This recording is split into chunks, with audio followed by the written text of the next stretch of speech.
We're here on case number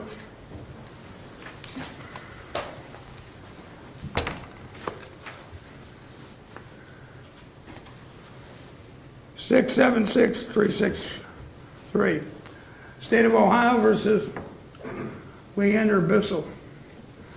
Defendant is in court with counsel. Tim Huber and Daryl Denny. President from the state, Carl Mazzone, Maggie Graham, Diane Nasser. This matter was bench tried to the court. Testimony was concluded on Tuesday, early afternoon. I then took a recess. I have reviewed my notes and reviewed the various videotapes, which was the principal evidence in this case. When I was first assigned this case, my initial reaction was that perhaps it was over-indicted and it was a stretch for the state of Ohio. However, this original impression was wrong. After a clear presentation of the facts, this turned out to be the right indictment. The facts were straightforward, as documented by the various videos taken at the scene. A motor vehicle accident occurred at the border of Cleveland and Bracknell. A car was rolled over in the high-speed lane and in the left berm area. Another vehicle was at rest in the right berm area. Immediately, two zone cars from Cleveland Police Department, two zone cars from Bracknell responded to the scene. They set up a transitional zone with their vehicles angled across the high-speed lane, we'll call number 1, and the lane immediately to its right, lane number 2. This was to prevent any traffic from traveling along those lanes. Eventually, traffic was diverted to lanes 3 and 4, and no traffic was traveling in lanes 1 and 2. And the only people present in these first two lanes were the first responders to the scene. Engine 22 arrived shortly thereafter. They parked just east of the accident scene.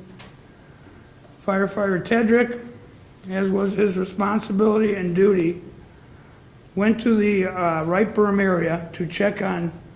There was a passenger and a driver who had been involved in the motor vehicle accident. He checked on their well-being and determined that they were in good shape. They had no injuries and responded that they did not need any medical attention. After completing his evaluation of the occupants on the right berm area, Firefighter Tetrick proceeded to go back to lanes 1 and 2 where the accident had occurred. And as he was doing so, he was entirely in lane number 2 when the defendant, traveling at a high rate of speed, struck him and caused his death. The video, various videos clearly show that this is the only vehicle that was traveling in lanes 1 or 2. The videos also show that the defendant skirted around those police vehicles, blocking the lanes of travel. He would go into lane 3, then cut back into lane 2, so he could proceed unimpeded, despite the fact that knowing that there was first responders in that area and the investigation as to the motor vehicle accident was not completed. Additionally, the traffic in lanes 3 and 4 at times were at a standstill or traveling at a very slow rate of speed, with officers directing traffic with their flashlights.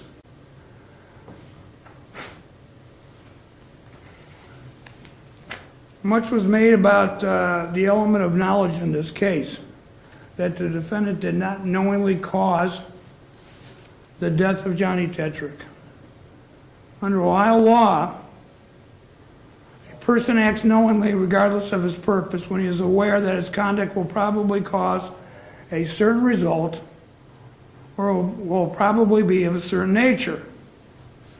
It is not necessary that the accused be in a position to foresee the precise consequence of his conduct. Only that his consequence be foreseeable in the sense that what actually transpired was the natural and logical, and that it was within the scope of the risk created by his conduct.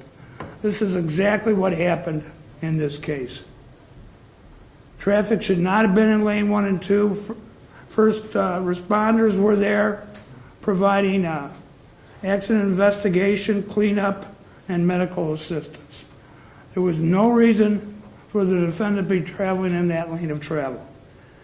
And in fact, at one point, the defendant, not only did he skirt around the vehicles by going from lane 2 to 3, at one point, he skirted around one of the police vehicles on the left side between the high-speed lane, lane number 1, and the berm. So this shows that he was well aware of what the situation was at the time of the accident. For those reasons, I'm going to find the defendant guilty of all counts in the indictment. However, there will be a discussion at the time, or just at the time of sentencing, with respect to which counts merge with other counts. That being said, counsel is instructed to file sentencing memorandums, and the court will review those accordingly.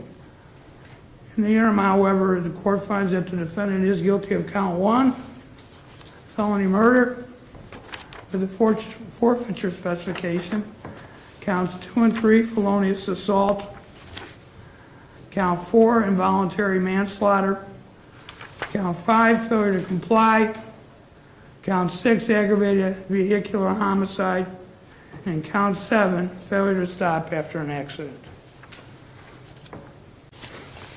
This matter will be set for sentencing on, I believe it was August 18th at 1 o'clock. August 9th. August 9th, excuse me, thank you. Anything further at this point, counsel? Nothing on behalf of the state of Ohio. Behalf of the defense? Nothing, Your Honor. Very good. The defendant is remanded without bond.